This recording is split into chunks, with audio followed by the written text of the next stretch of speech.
नीता अमीर और रीता एक गरीब स्टूडेंट थी। दोनों एक ही स्कूल में एक ही कक्षा में पढ़ते थे। अमीर नीता गरीब रीता को नापसंद करती थी और सबके सामने उसे नीचा दिखाती थी।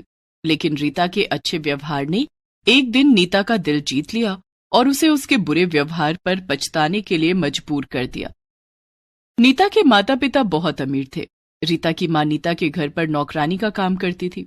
रीता के पिताजी बचपन में ही उसे हमेशा के लिए छोड़कर चले गए थे। तब से रीता और उसकी मां सुधा बेहद संघर्ष भरी जिंदगी जी रहे थे। घर का खर्च चलाने और रीता को पढ़ाने के लिए सुधा ने नीता के घर पर नौकरानी का काम करना शुरू कर दिया था।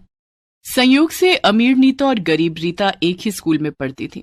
नीता स्कूल में दूसरे कर्मचारी जैसे सफाई वाला, गार्ड, स्कूल वैन ड्राइवर के साथ भी बुरा व्यवहार करती थी। स्कूल के सभी कर्मचारी उसके बर्ताव की निंदा करते थे, लेकिन अमीर होने के कारण कोई कुछ कहने से डरता था।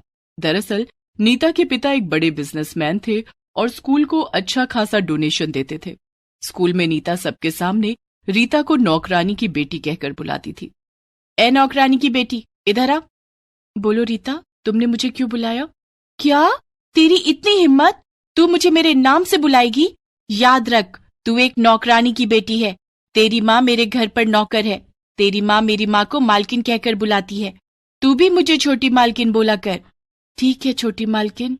अब सुन, ये ले मेरी कॉपी और कल मेरा होमवर्क तैयार करके ले आना। और हाँ, ध्यान रहे, हैंडराइटिंग सेम नहीं होनी चाहिए। अगर होमवर्क नहीं किया और किसी को कुछ बताया तो तेरी माँ को काम से निकलवा दूंगी। ठीक है छोटी मालकिन, मैं होमवर्क करके ले आऊंगी। आप मेरी माँ को काम से मत निकलवाना, मैं किसी को कुछ नहीं बताऊंगी। नीता हंसती हुई कहती है। गरीब कहीं की, अब जा, खड़ी क्यों है? नीता रोज अपने होमवर्क की कॉपी रीता को दे देती थी। रीता उसका होमवर्क बनाकर लाती और नीता को अच्छे नंबर मिलते थे। हैंडराइटिंग मैच न करे इसलिए रीता नीता को होमवर्क दाहिने हाथ से करती और अपना होमवर्क बाएं हाथ से। नीता घर पर जाकर सिर्फ सोती, खेलती और टीवी देखती। एक दिन नीता के पिता ने उससे पूछा, नीता बेटी, तुम रोज स्कूल से आने के बाद खेलती हो और टीवी देखती हो, क्या तुम्हें होमवर्क नहीं मिलता है? होमवर्क मिलता है पापा। जब आप और मम्मी सो जाते हैं तब मैं रात को जागकर अपना होमवर्क पूरा करती हूँ। लेकिन नीता बेटी, तुम देर रात को क्यों जागती हो? अपना होमवर्क जल्दी पूरा करके जल्दी सो जाया करो। ठीक है पापा। नीता अब झूठ मूठ कॉपी पेंसिल निकाल कर होमवर्क करने का नाटक करती। उसका असली होमवर्क तो रीता करती थी। रीता पढ़ने में काफी होशियार थी। वो नीता का होमवर्क करके लाती और नीता को अच्छे रिमार्क्स मिलते थे। क्लास में टीचर नीता की कॉपी की बहुत तारीफ करते थे।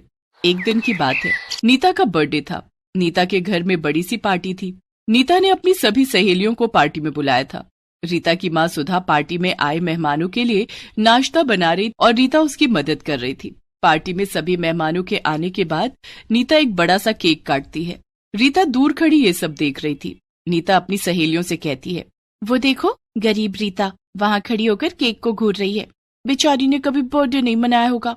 गरीब है ना, कभी केक का स्वाद भी नहीं चखा होगा। नीता की सारी सहेलियां हंसने लगती हैं।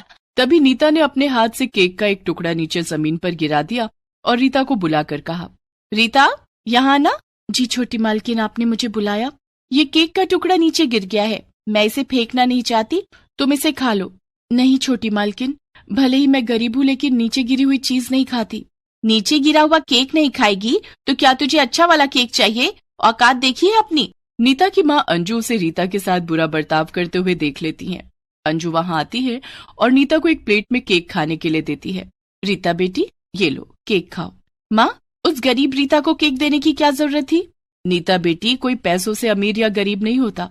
इंसान अपने अच्छे व्यवहार से पहचाना जाता है, ना कि पैसों से।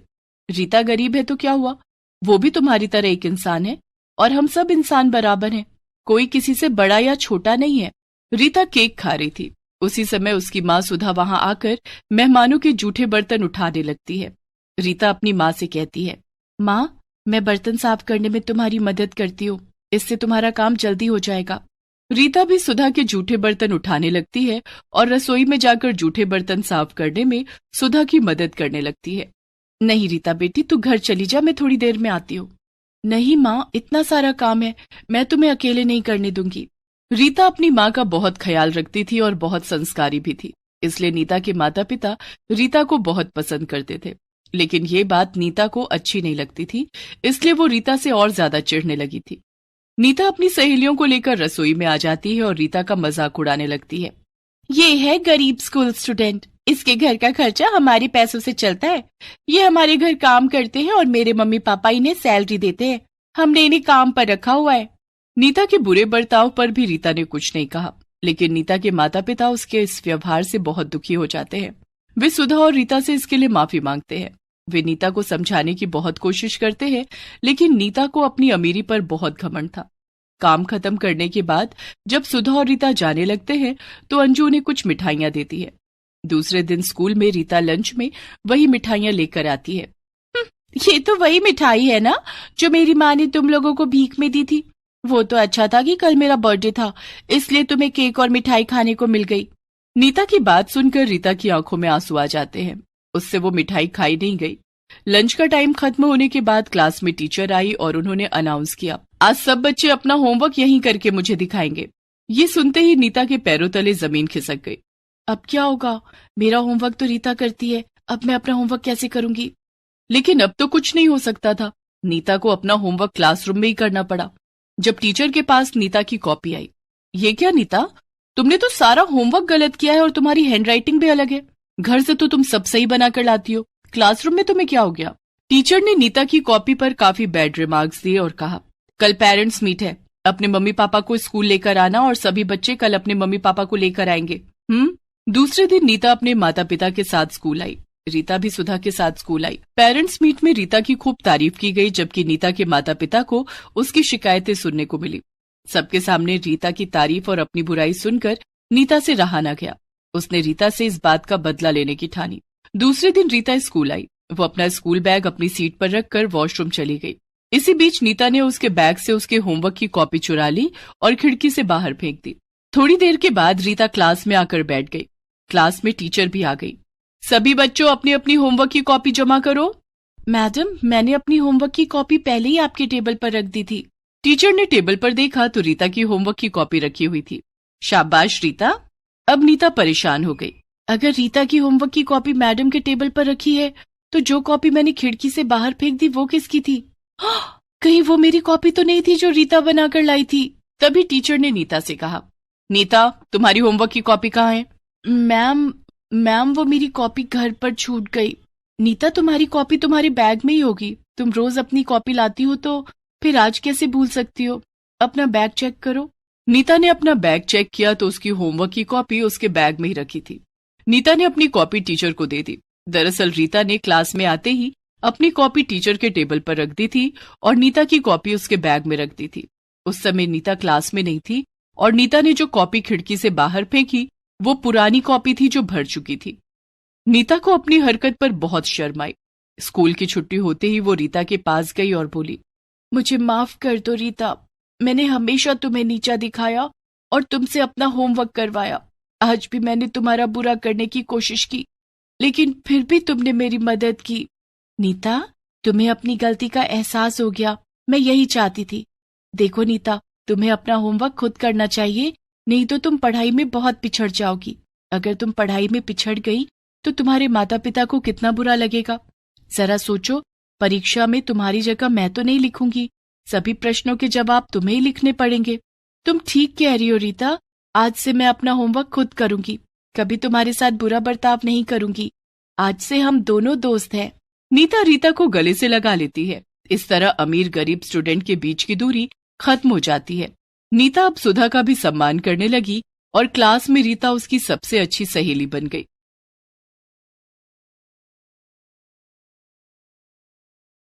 बॉनी साक्षी अपने गरीब माता पिता उर्मिला और शेखर के साथ एक छोटे से घर में रहती है। साक्षी एक बॉनी थी। 25 साल की उम्र होने के बाद भी साक्षी की हाइट 10 साल के बच्चे इतनी छोटी थी।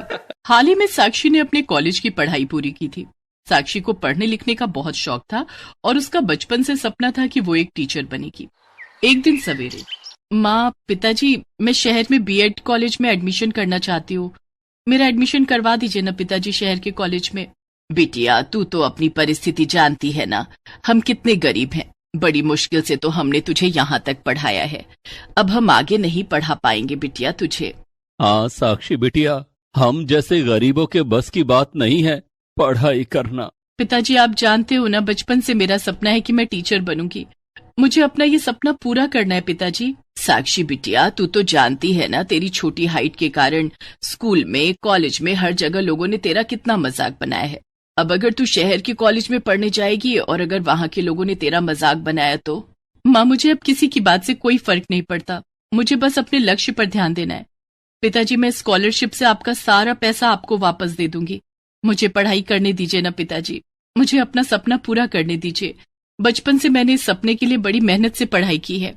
साक्षी अपने माता पिता से रो रो कर विनती करती है। ठीक है बिटिया, तू कर अपनी पढ़ाई। उर्मिला, मैं अपने गांव के दर्पण सेठ से कुछ पैसे उधार ले आता हूँ।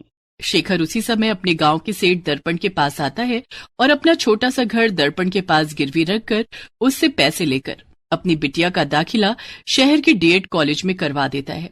एक दिन सवेरे साक्षी शहर में कॉलेज के बाहर आती है। मुझे इतनी घबराहट क्यों हो रही है? नहीं साक्षी, तू डर मत। लोग चाहे तेरा कितना भी मजाक क्यों ना बनाए, तू केवल अपने लक्ष्य पर ध्यान दे। बॉनी साक्षी को नए कॉलेज में जाने में बहुत डर लग रहा था। तभी वो डरते डरते कॉलेज के अंदर चली जाती है और जैसे अपनी क्लास में आती है तभी बॉनी साक्षी को देखकर क्लास में बैठे सभी बच्चे जोर जोर से हंसने लगते हैं। अरे ये बच्ची किसकी खो गई? ए बेटा, ये प्राइमरी स्कूल नहीं है, ये कॉलेज है। जा अपनी 5वीं क्लास में जा, यहाँ तेरा कोई काम नहीं है। सारे स्टूडेंट्स इसी तरह साक्षी की बॉनी हाइट पर कमेंट्स पास करते जाते हैं। मैं इसी क्लास की नई स्टूडेंट हूँ। ये सुनकर सब दंग रह जाते हैं। उसके बाद साक्षी रोज कॉलेज आने लगी और उसकी क्लास के बच्चे इसी तरह बॉनी साक्षी का मजाक उड़ाते रहे, उस पर हंसते रहे। पर साक्षी उन सब की बातों पर जरा भी ध्यान नहीं देती थी। वो हमेशा अपनी पढ़ाई पर ही ध्यान देती थी। देखते ही देखते 2 साल बीत जाते हैं। साक्षी ने अपनी बीएड की डिग्री हासिल कर ली थी। साक्षी ने जो स्कॉलरशिप के लिए फॉर्म भरा था वो रिजेक्ट हो गया था, जिसके चलते साक्षी को उसके डोनेशन का पैसा नहीं मिल पाया था। इधर शेखर 2 सालों से दर्पण को अपनी कमाई से थोड़े थोड़े पैसे देता रहा। एक दिन रात में दर्पण शेखर के घर आता है। क्या भाई शेखर, कब तक हमें पागल बनाता रहेगा? कब देगा मेरा पैसा तू? दर्पण भाई, कॉलेज वालों ने हमारे साथ धोखा किया है। साक्षी बिटिया का स्कॉलरशिप का फॉर्म रिजेक्ट कर दिया है कॉलेज वालों ने, जिसकी वजह से हमें हमारा पैसा नहीं मिल पाया। मैं जैसे अब तक आपको महीने के पैसे देता आ रहा था, ऐसे आगे भी देता रहूंगा। अरे नहीं नहीं, मुझे क्या भिखारी समझ रखा है क्या? मुझे मेरा पैसा अभी इसी समय चाहिए। दर्पण मालिक, हम कहाँ से आपको 80,000 रुपए दे अभी? आप तो हमारी परिस्थिति जानते हो। मेरे पति सारा दिन मजदूरी करके रोज के 300 रुपए कमाते हैं, उसमें से भी 200 रुपए हम आपको दे देते हैं। अगर कुछ महीनों की मोहलत और दे देंगे आप, तो आपकी बड़ी मेहरबानी होगी। मुझे कुछ नहीं सुनना, अब चलो निकलो इस घर से बाहर। तभी दर्पण शेखर के उस घर पर कब्जा कर लेता है और शेखर और उसके परिवार को धक्के मारकर उस घर से निकाल देता है। शेखर, उर्मिला और बॉनी साक्षी तीनों रास्ते पर आ चुके थे। अब हम कहाँ जाएंगे, कहाँ रहेंगे? उस दर्पण ने हमारा घर हमसे छीन लिया है। पिताजी, आप दुखी मत होइए, हम इस गांव में एक घर किराए पर ले लेते हैं।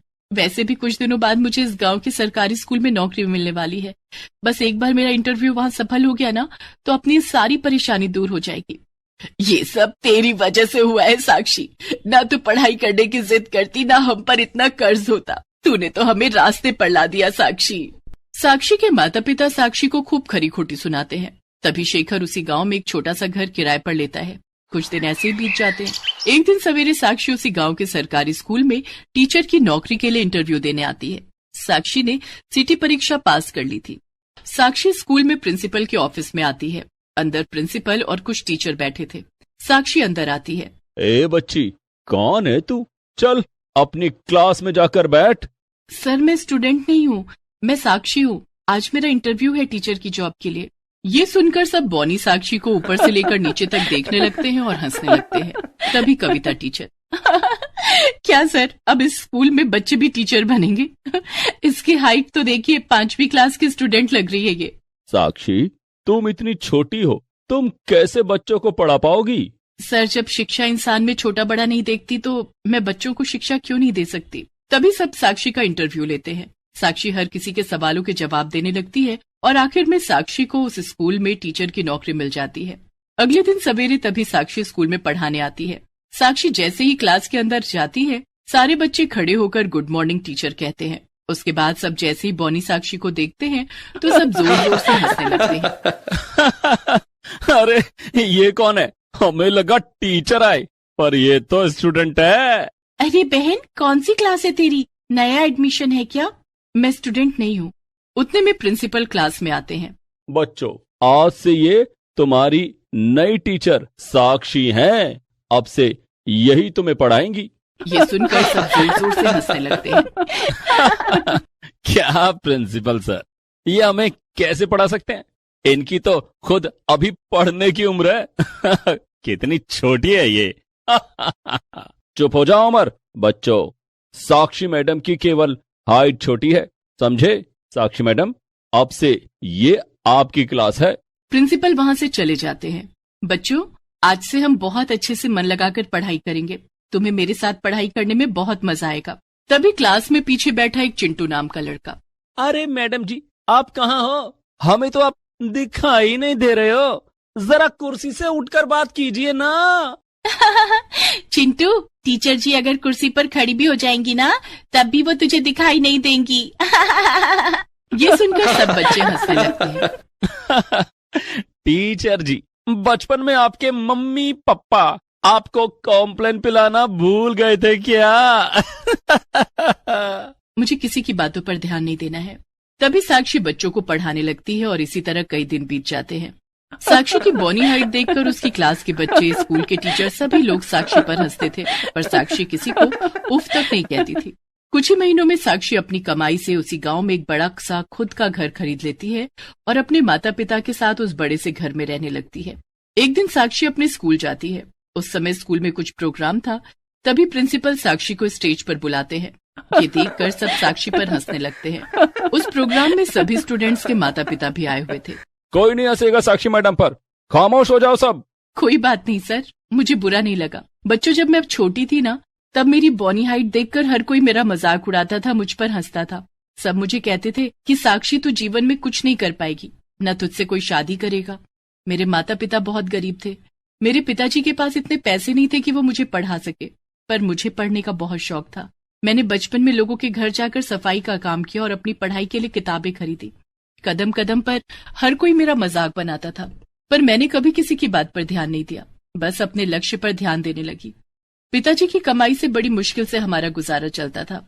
माँ पिताजी ने मुझसे कई बार कहा कि साक्षी बिटिया, पढ़ाई छोड़ दे, तू पढ़ाई करके क्या करेगी? हर कोई तेरा मजाक बनाता है और हम इतने गरीब हैं, हम तुझे पढ़ा नहीं सकते। पर मैंने हिम्मत नहीं हारी। मैं पिताजी से पैसे लेने के साथ साथ गांव में काम करने लगी, पर मैंने पढ़ना नहीं छोड़ा। यहाँ तक कि मेरी पढ़ाई के पीछे मेरे माता पिता को अपना घर तक कुर्बान करना पड़ा। हम रास्ते पर आ चुके थे, फिर भी मैंने हिम्मत नहीं हारी। और आज देखो, मैं इतनी कामयाब हो गई कि आज मैं आपके सामने एक टीचर बनकर आपको जीवन की अहमियत सिखा रही हूँ। बच्चों, आज आपके माता पिता आपको पढ़ाने के लिए अच्छे से अच्छे स्कूल में भेज रहे हैं, आपकी पढ़ाई का सारा खर्च उठा रहे हैं, आपको अच्छे कपड़े पहना रहे हैं, महंगी किताबें बुक खरीद कर दे रहे हैं, आपको पैसे दे रहे हैं। क्यों? इसीलिए कि आप पढ़ लिख कर एक कामयाब इंसान बन सको। बच्चों, मेरा बचपन ऐसा नहीं था। मेरी महंगी किताबें खरीदने के लिए मेरे पिताजी के पास पैसे नहीं थे। हम एक समय भूखे रहते थे और एक समय के पैसे बचाकर मेरी पढ़ाई का खर्च उठाते थे। आज आपके पास मौका है।